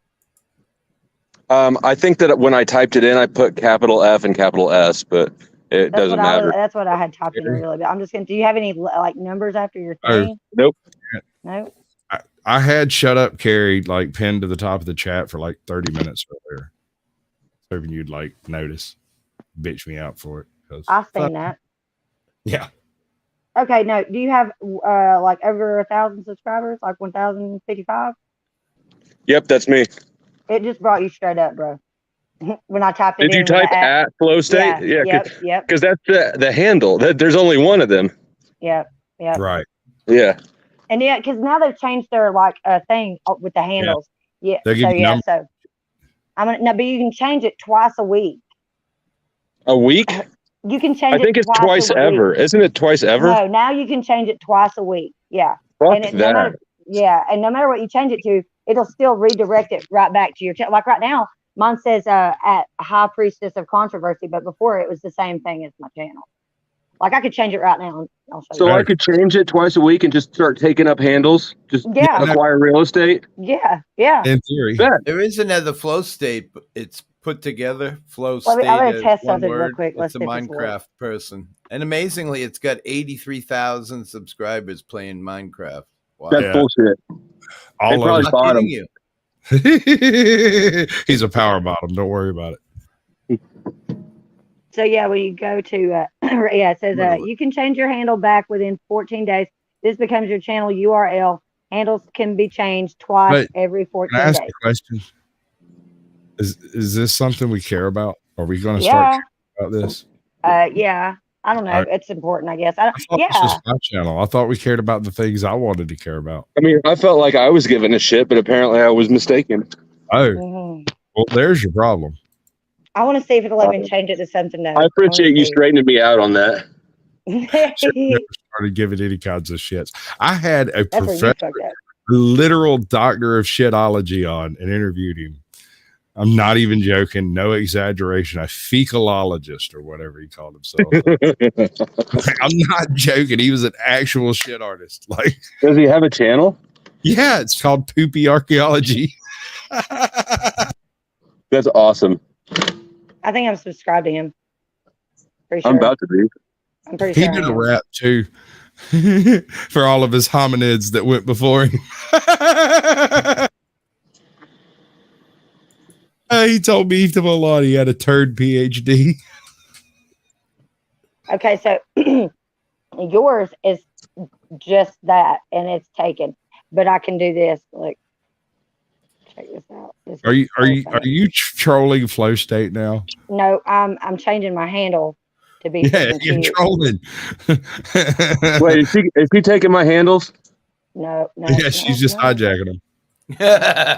Only 50? All right, I got that. No problem. Yeah, no problem, dude.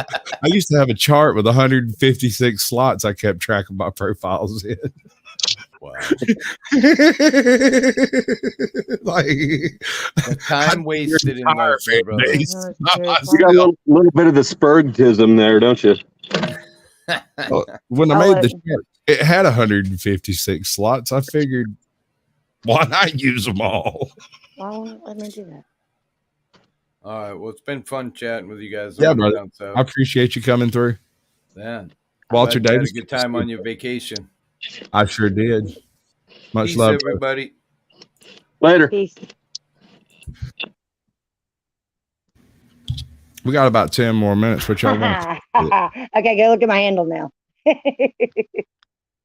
I can't. That's awesome. Yeah, it says Caucasian Sasquatch Junior.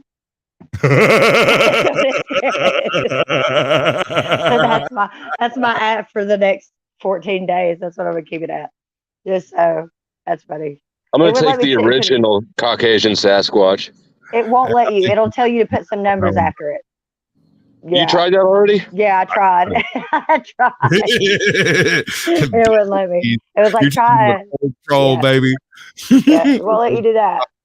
Yeah, in case we sleeping on some shit like that. I was like, what the crap? Dude, I had that handled before they handled it. I got a freaky old lady named Cocaine Katie who embroiders all. They did though. It said, this one is taken, try Caucasian Sasquatch, and then it put like 3 numbers after it. And I was like, no, fuck that. I'll just try Junior. Let me put in Junior. Yeah, there ain't no Junior out there. That's what we have a plethora of daughters over here. It says Junior. I swear. Right. You're going to have to breathe. Plethora is a great word. I love that. I like that. I especially like using it in conversation. I like to use big words sometimes and sound fancy. My daughter cracks up when I do that. She's like, "You're such a nerd." I like to use big words wrong, just to see if anybody notices. Anybody catches it? Yeah. I'll straight slip a good one in yonder, just right on through. It's amazing how many people misunderstand the difference between photogenic and photographic. Right. A lot of people think they mean the same thing, and they do not. Don't. You know what's amazing is etymology. If you nerd out into the etymology of words, like nice originally meant ignorant or dumb. Yeah, it's like bless your heart. right. Yeah. Son, I know what that means. Then you know what it means. Yeah, it took me a long time to figure out what that meant. Like, because my ex-wife's family is from the South, and it all started because I didn't want sweet tea. I don't like fucking sweet tea. And all of a sudden, all of them were blessing my heart. But listen, you're not supposed to fuck the sweet tea. You're supposed to drink it with ice. Look, tea does not have enough flavor to carry that amount of sugar. I just had like the most wicked case of deja vu. I'm probably said it before. But no, like this whole thing, like the 3 of us had this whole conversation and everything. I was like, oh, that's just you probably just had people tell you bless your heart before. Yeah, it happens every day. Ritten's got it. He's got it. He's over here. He's got it. He's laid it down for us right there. I write, I drink, I think, lather, rinse, repeat. Yeah, that is the life of the creator when it comes down to it. And you might not drink, but you definitely do the rest of that shit. Oh, I'm drinking something. It's whether it's coffee, Pepsi. Look, right now, as we speak, I have 3 different beverages on my desk. I have Pepsi, I have a water bottle that's got grape flavored water, and coffee. And I will probably drink some out of each one of those. The water bottle with grape flavored water. Is that a bong? Are you considering a bong? Okay. Anytime anybody's got those Mio drops, I just assume they're up to something. I love Mio. I love that stuff. And it's because I like drinking it. Yeah, I'd be getting mad if I catch somebody trying to do that shit and put it in a bong. I'm like, first of all, you're going to get ants all over my bong because I know what your dumb ass is fixing to do. You're supposed to clean it periodically. And then put the Mio in it and then hit it and then set it in the floor. And I lose my mind. Because they will. And I got a thing about ants. Like, Lord, they're tyrants. Wow. They're tyrants. It descended back into drugs again. No, Goddamn. ants. We're talking about Ants ants. and staying hydrated because we're thirsty. Yeah. And You are- I like Pepsi too, better than Coke. We both Yeah, like I Pepsi. love Pepsi. My mom would just be so devastated. My mom knows though. It's been a lifelong battle with me and my mom. I used to not drink any pop hardly at all, unless it was a mixed drink. And then I got with my girlfriend. And you know how that is. Everybody picks up the other person's bad habits. It's not like anybody quits theirs. They just acquire new ones. Yeah. So I acquired Pepsi.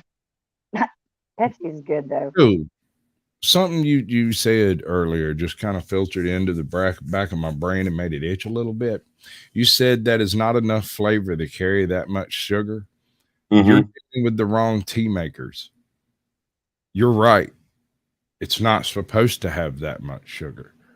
Well, everybody that I know puts a fuck ton of sugar in their tea. Yeah, That's your because problem. what do you mean? How's it gonna be sweet tea if it ain't got no sugar in it? And don't But you it bring me doesn't that have- basic it ass does- like. But it don't have to eat your teeth out of your fucking mouth when you drink. No, but I one. want to taste my I sugar. felt like I was the dude from Men in Black. Yeah, sugar water. Yeah. No, I get what you're saying now. Yeah, you're fucking with the wrong people. You need to have properly made tea. And Well, if you, I divorced her, so I don't fuck with them at all anymore. Like, they don't make me tea. I don't like let people make my drinks anymore. At all. I've never been roofied. I've been all right. Scotty, I'm glad I do have a weird thing. Like, I'm a little bit OCD around the perimeter, and I don't always trust people's dishes to be as clean as they should be. All right. So you just hit upon something that might be one of my OCD clicks. Okay. What they got like a dishwasher? I had no bullshit. When I was traveling, when I was doing most of my traveling, I had a full set of dishes, like my own dishes, bowl, mug, glass, cup, fork, knife, the whole thing. Sounds like being in jail.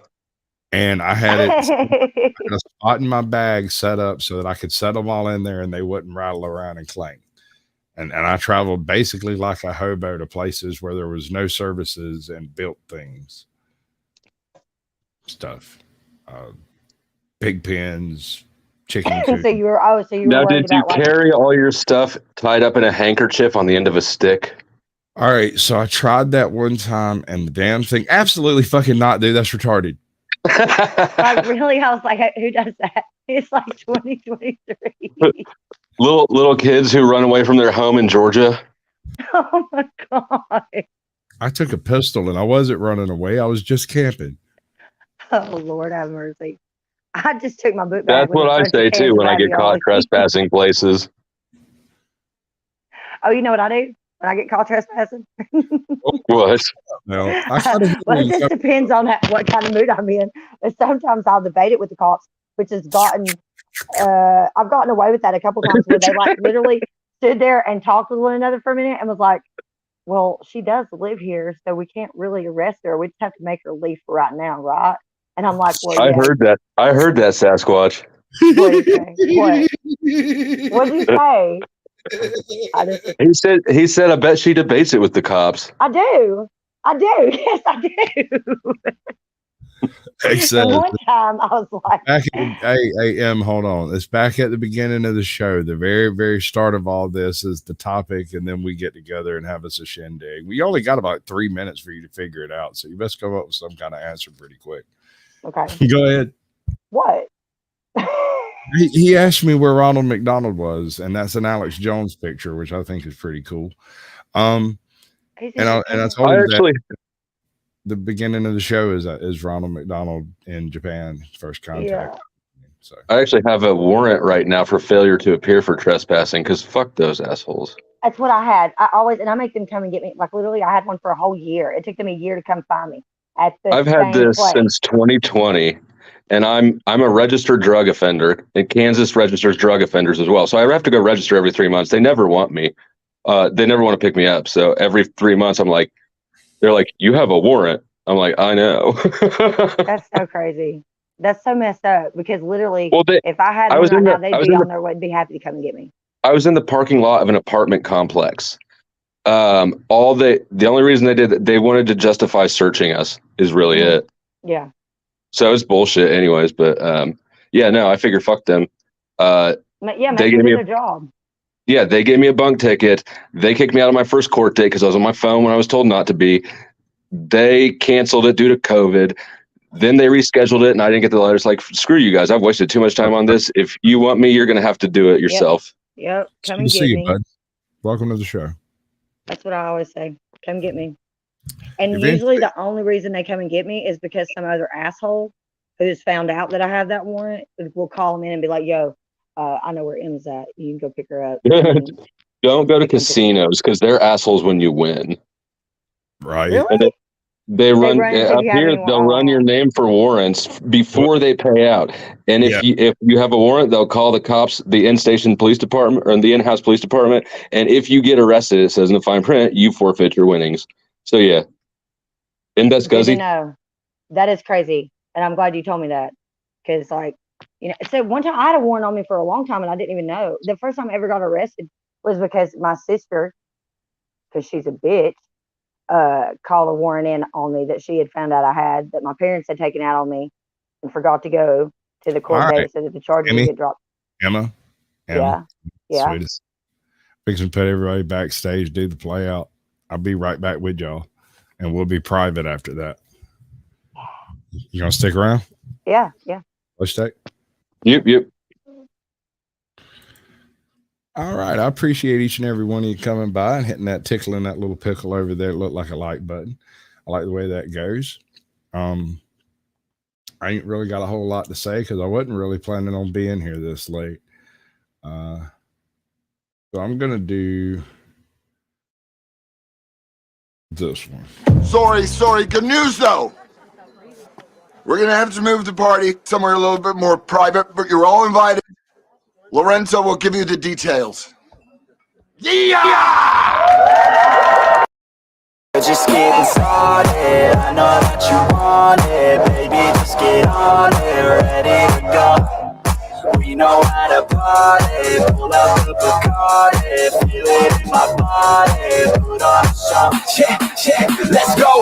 Nah, we ain't never gonna slow down. All the girls looking hot like a hoe down. Everybody going off in my hometown, ready for